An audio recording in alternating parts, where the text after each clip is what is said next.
It's a surreal and special feeling when a diver heads deep into Lake Huron to explore a new shipwreck. And he is surrounded by history of the wreck that wants to tell her story. And with our discovery of the Hydrus that sunk during the Great Storm of 1913, it's a tragic tale she tells. The Great Storm of 1913 was absolutely the most horrific storm that ever hit the Great Lakes.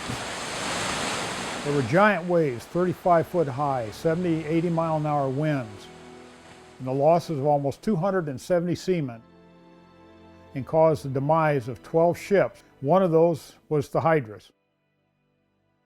Well, the Hydrus had already taken a tremendous punishment coming across Lake Superior. It probably would have been enough to sink less of a ship.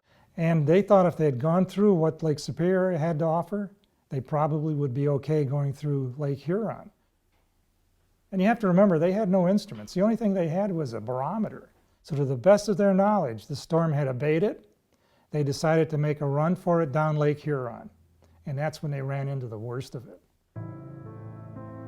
When the waves began to come over the stern, it probably got their concern because they realized their lives hinged on those engines running. And if anything happened to stop that engine running, they were doomed. And eventually she loses power and she gets caught in the trough and she can't get out.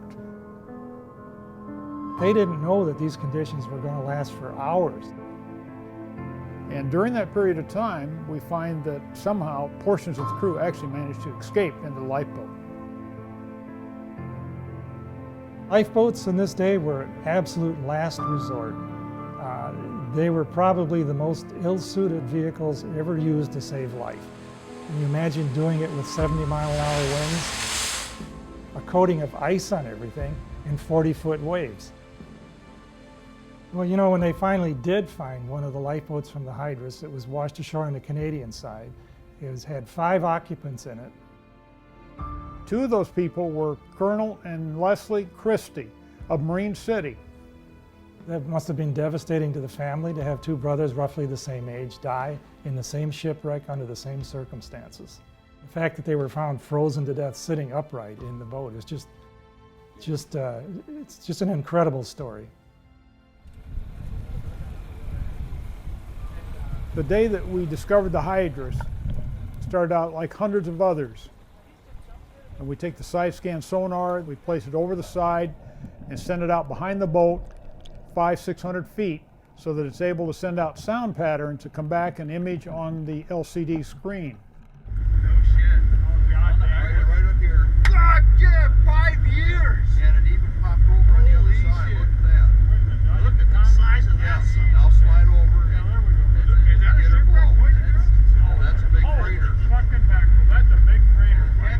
Look at all those 100, hatches. 200, 300, that fucker's almost 400 feet. That could be the Hydrus. And it was amazing. There was so much detail because it was a very good pass. We could see cargo hatches and cargo holds and we could count them. And there's no question when we looked at the length, we knew he had finally found the Hydrus after a 30-year effort. Hey, fellas, this is unbelievable. Intact and upright. It is. Wow. It is. You guys think that's a Hydrus? That is the Hydrus. Got it. A week after an amazing discovery, we headed back out onto Lake Huron to dive into history for the first time on the Hydrus. Along the way, divers spend a 2-hour trip doing everything from reading to planning their dives with the blueprints of the Hydrus.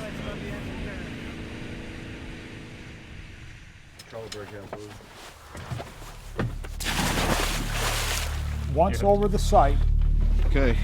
divers go through their routines and check their gear for the journey back into time. Got it. 1, 2, 3.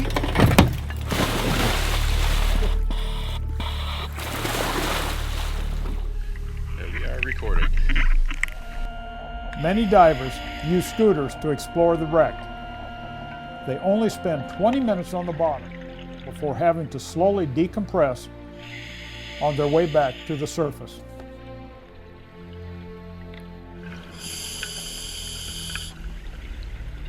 They see history in front of them. All 436 feet of the Hydrus.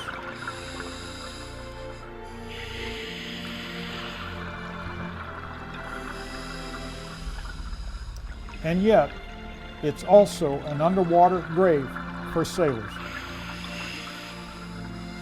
I can never get over the fact that they do what professional divers wouldn't do unless they got really well paid for it. They do it for the love of it.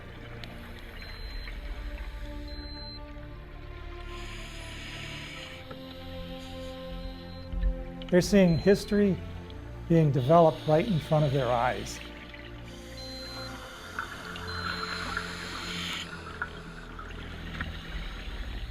And to me, that must be the appeal that keeps them going back time after time.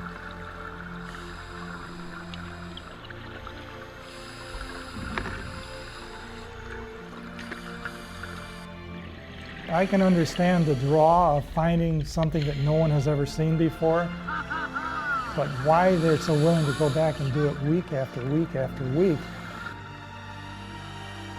it's just remarkable. And the fact that they garner and gather so much really good information is going to just be something that historians in the future are just going to value so much, and yet they do it just for the love of doing it.